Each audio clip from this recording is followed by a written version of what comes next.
Buenos días, buenas tardes o buenas noches, depende de qué parte del mundo me estés escuchando. Bienvenido una semana más al canal del mundo del autismo. Hoy vamos a hablar de un acontecimiento muy importante y es la desaparición del síndrome de Asperger como diagnóstico clínico. Comenzamos. Bien, tras la aparición del DSM-5, del manual, del manual diagnóstico y estadístico de los trastornos mentales, desapareció el síndrome de Asperger como entidad diagnóstica y se englobó dentro de una nueva categoría que aparece en el DSM-5, que es trastornos del espectro autista.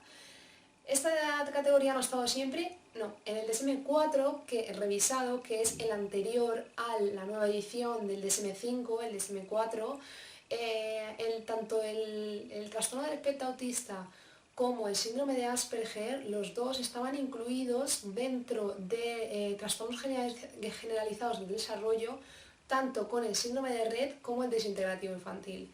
¿Qué pasa? Que tras la aparición del DSM-5 lo que hacen es que esas subcategorías desaparecen. El trastorno de Rett queda fuera de esos trastornos generalizados del desarrollo, el término de trastorno generalizado de desarrollo queda eliminado para ser ahora trastornos del espectro autista, y dentro de eso se incluye el síndrome de Rett, el desintegrativo infantil, y se eliminan esas entidades como tal, esos nombres de síndrome de Asperger y trastorno desintegrativo infantil, y se convierte en los llamados trastorno del espectro autista.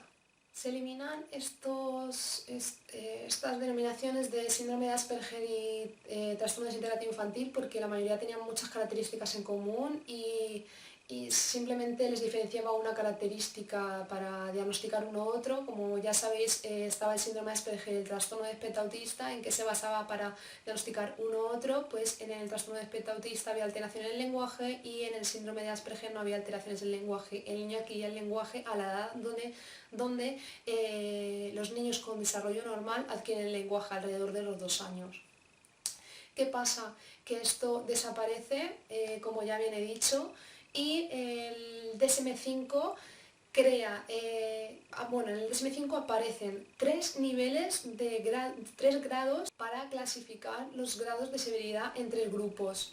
Nivel 1, nivel 2 y nivel 3. Nivel leve, nivel moderado y nivel grave o nivel severo, que es como se suele decir cuando alguien tiene demasiada afectación en varias áreas. Se habla de severo, no de grave. ¿Por qué se hizo esto? ¿Por qué se cambió del DSM-4 al DSM-5 y por qué se hizo? ¿Con qué fin? Bueno, con el fin era de poder agrupar todos esos trastornos en una única categoría. Anteriormente habían 12 criterios en los cuales mínimo se tenían que cumplir 6 para diagnosticar trastorno generalizado del desarrollo, trastorno de espectro autista, trastorno síndrome de Asperger. Se agrupan en una categoría mucho más amplia en el que tienen que cumplir una serie de criterios, que creo que son 4 o 5 los que da el DSM-5, en el que se tienen que cumplir para dar un diagnóstico de trastorno del espectro autista. ¿Por qué generó tanto revuelo? Bueno, los autores del DSM-5 dijeron que querían hacerlo porque querían dar una visión más amplia y querían dar un nombre concreto a los trastornos del espectro autista, porque ahí el trastorno de espectro, quieren dar una visión amplia.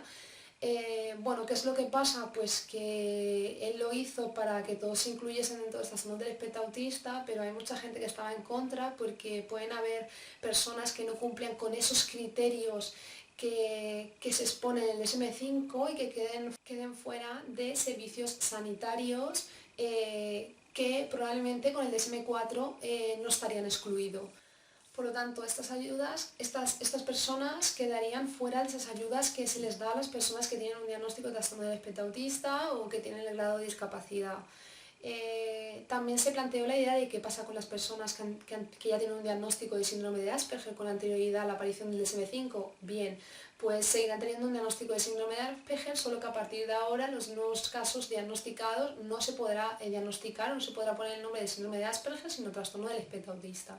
¿Fue un error cambiar la clasificación, este nuevo grupo del DSM-4 al DSM-5? Bueno, yo creo que se hizo con buena intención, creo que eso fue en 2012, ha pasado ya bastantes años desde eso Yo no he escuchado ni he visto en ningún artículo científico, en ninguna revista de las que sigo, que ese revuelo siga a día de hoy, que haya causado problemas por el tema de los diagnósticos. Además, el DSM-5 creó una nueva categoría diagnóstica, que es el trastorno de la comunicación social, para aquellos niños o niñas que tuviesen problemas a la hora de la comunicación social, pero que no tuviesen esos intereses restringidos y repetitivos, es decir, para que cumpliesen los que cumpliesen un criterio diagnóstico, pero no el de los comportamientos restringidos y repetitivos y estereotipados.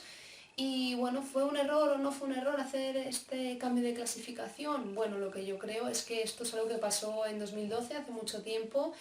Os informo porque creo que tendrías que estar informado, más que nada porque esto fue un cambio radical. O sea, estaba de tener durante muchos años el síndrome de Asperger como tal, como un diagnóstico clínico, a dejar de serlo. Entonces, yo creo que tendríais que estar informados que actualmente ya no se diagnostica a nadie con síndrome de Asperger, porque se utiliza la clasificación del DSM-5. Y bueno, también deciros que el CIE-10, que es la clasificación internacional de enfermedades, en su nueva edición, perdón, en el CIE 11, ya va a adaptar la clasificación de los trastornos del espectro autista al del DSM-5. En el 10 estaba en el DSM-4 y ahora en el CIE 11 van a adaptar la clasificación del DSM-5. Además, el CIE es la clasificación internacional de enfermedades de la Organización Mundial de la Salud.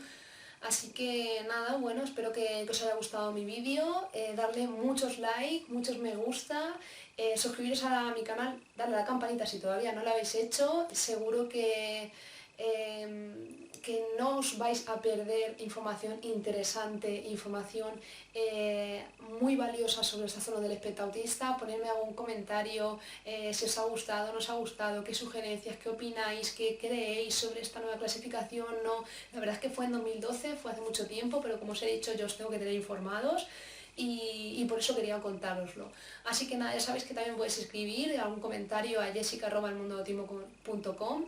Si queréis que hable de cualquier tema en particular o simplemente para darme sugerencias o comentarios, una retroalimentación siempre para mí va a ser favorable, y a mí me encantan las retroalimentaciones. Así que nada, ya sabéis, dale muchos likes y nos vemos en el próximo vídeo. Chao.